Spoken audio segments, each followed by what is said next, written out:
नमस्कार दोस्तों, आज की कहानी कैसे पड़ोसन विनीता मेरी अच्छी दोस्त बनी और हमने क्रिकेट खेलने का आनंद लिया।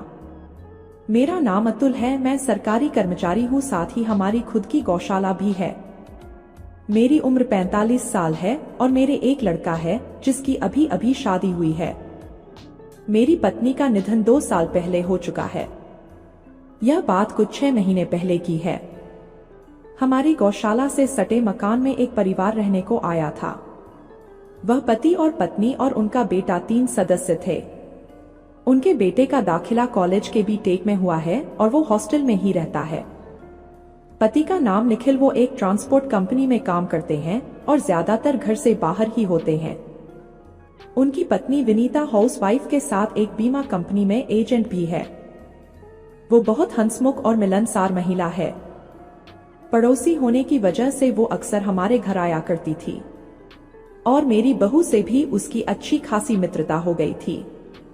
वे दोनों टीवी देखना, बाजार जाना साथ ही करने लगी थी। मैं हमेशा की तरह नौकरी के बाद गौशाला की देख रेख करता हूँ और रात को खाना खाकर हो सके तो गौशाला में बने कमरे में ही सो जाता हूँ। मुझे चाय पीने की बहुत आदत है और मेरी पड़ोसन काफी अच्छा चाय बनाती है। मैं हमेशा चाय के बहाने उसके घर चला जाता था।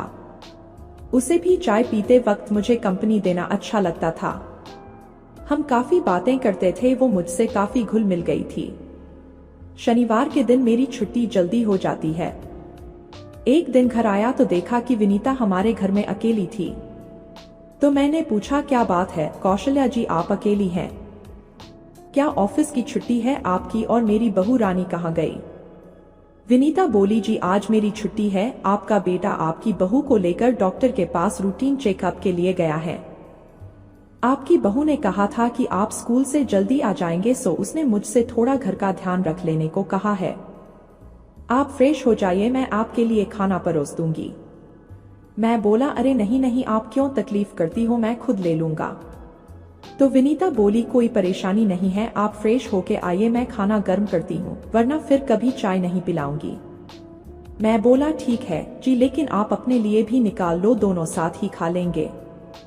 पिछले 2 वर्षों से मैंने किसी को आंख उठाकर नहीं देखा था, लेकिन विनीता की मिलनसारिता और हंसमुख मिजाज ने मुझसे बातें करना सिखा दिया था। उसका ये व्यवहार मुझे उसके कुछ ज्यादा करीब ले गया था। मुझे हमेशा अकेलेपन का एहसास होता था। खाना खाने के बाद विनीता भी अपने घर चली गई। मैं भी आराम करने चला गया। इस बीच बच्चे भी आ गए। शाम हो चुकी थी और मैं हमेशा टहलने को बाहर जाता हूँ। थोड़ी सैर करने के बाद मैं चाय पीने विनीता के घर चला गया। विनीता ने कहा, रुकिए, मैं अभी चाय बनाकर लाती हूँ। आप हमेशा की तरह शक्कर ज्यादा ही लेंगे ना? कुछ देर बाद हम दोनों चाय की चुस्की लेते हुए बातें करने लगे। विनीता ने कहा, इस उम्र में इतना मीठा लेना अच्छी बात नहीं है। मैं बोला, अब क्या करें, आदत से मजबूर हूँ। मेरी चिंता करने वाली तो कब का मुझे छोड़कर चली गई। घर वाले तो हैं, पर जीवन साथी की जगह कौन ले सकता है? उसकी कमी तो खलती ही है। ये कहते हुए मैं थोड़ा उदास सा हो गया। विनीता बोली, आप ऐसा क्यों बोल रहे हैं? ये सब बातें सोचकर मन उदास मत करिए। ऐसी कौन सी कमी है जो हम सब मिलकर पूरी ना कर सकें? तो मैं बोला, अब आपसे क्या कहूँ विनीता जी, जाने दीजिए।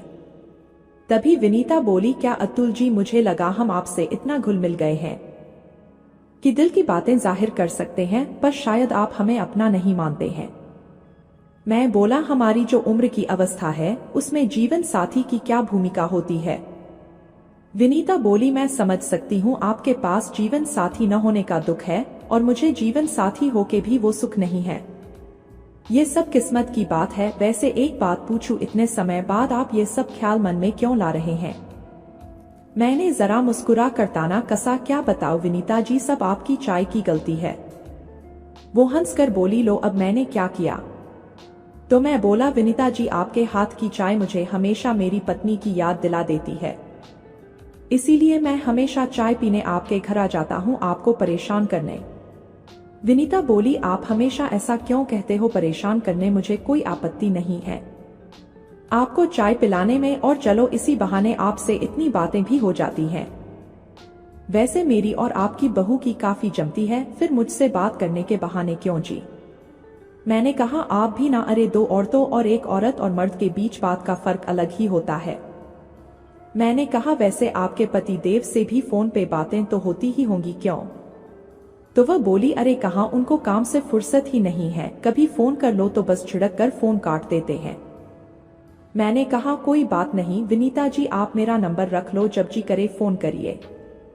कुछ हेल्प चाहिए भी तो आप बता सकती हो, मेरा भी मन लगा रहेगा। इस बार मैं मन ही मन खुश हो रहा था। विनीता बोली सच में ऐसा हो सकता है, चलो अच्छा है।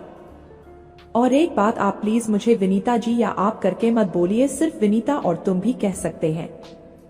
मैंने कहा मुझे आप में मेरी पत्नी की झलक दिखाई पड़ती है, इफ यू डोंट माइंड। फिर मैं खुशी खुशी अपने घर को निकल गया। आज मैं बहुत खुश था। अगले दिन मुझे विनीता का फोन आया। वो कह रही थी कि क्या आप मुझे छुट्टी के बाद पिक करने मेरे ऑफिस आ सकते हैं? क्या है ना, आज ऑटो नहीं चल रहे हैं? मैंने कहा क्यों नहीं, मैं जरूर आ जाऊंगा। कितने बजे छुट्टी होगी तुम्हारी? ठीक 5 बजे। मैं बाइक लेकर उसके ऑफिस के नीचे पहुंच गया। वो मेरे पीछे बाइक पर बैठ गई। सालों बाद कोई औरत मेरे साथ बाइक पर बैठी थी। विनीता जानती थी कि मैं क्या चाहता था, पर जानबूझकर अनजान बनती थी। अब मैं रोज विनीता को उसके ऑफिस लेने जाता था, हम साथ ही घर आते थे। ऐसा कुछ हफ्ते तक चला, बातें करना, घूमना फिरना। हम कई बार मूवीज भी देखने गए। दोनों को एक दूसरे की अच्छी कंपनी मिलती थी। अब विनीता को भी मेरे साथ टाइम बिताने की आदत सी हो गई थी। एक दिन मैं अपने दोस्तों के साथ बैठकर पार्टी कर रहा था, तो मेरे दोस्तों ने मेरे साथ मजाक करना शुरू कर दिया। बोले अब तो तुम्हारी पड़ोसन विनीता तुम्हारी अच्छी दोस्त बन गई है, तुम काफी क्रिकेट मैच खेलते होगे। तो मैंने कहा अभी तक हमने तो एक मैच भी नहीं खेला है। तो मेरे दोस्तों ने कहा तुम्हें और विनीता को क्रिकेट खेलना शुरू कर देना चाहिए। एक दिन देर शाम को मैं विनीता के घर गया तो विनीता खाना बना रही थी। विनीता ने पूछा क्या हुआ अतुल जी, आपको कुछ चाहिए था क्या? मैं बोला नहीं नहीं, बस मैंने सोचा आज रसोई में आपकी थोड़ी मदद कर दूं। वो समझ गई थी कि मैंने पार्टी कर रखी है। विनीता बोली अतुल जी जरा वो ऊपर रखी चीनी का डब्बा निकल दीजिए ना, मेरा हाथ नहीं पहुंचेगा। मैंने भी विनीता को पीछे से उठा लिया और कहा अब तो हाथ पहुंच जाएगा ना। विनीता हंसकर बोली आप भी अतुल जी, आप बहुत अच्छे हो। मैंने विनीता से पूछा क्या वह क्रिकेट खेलना पसंद करती है? तो वह बोली क्रिकेट मेरा पसंदीदा खेल है। उस दिन से हम रोजाना क्रिकेट खेलते हैं। तो दोस्तों कैसी लगी हमारी कहानी? अच्छी लगी हो तो हमारे चैनल को सब्सक्राइब जरूर करें। धन्यवाद।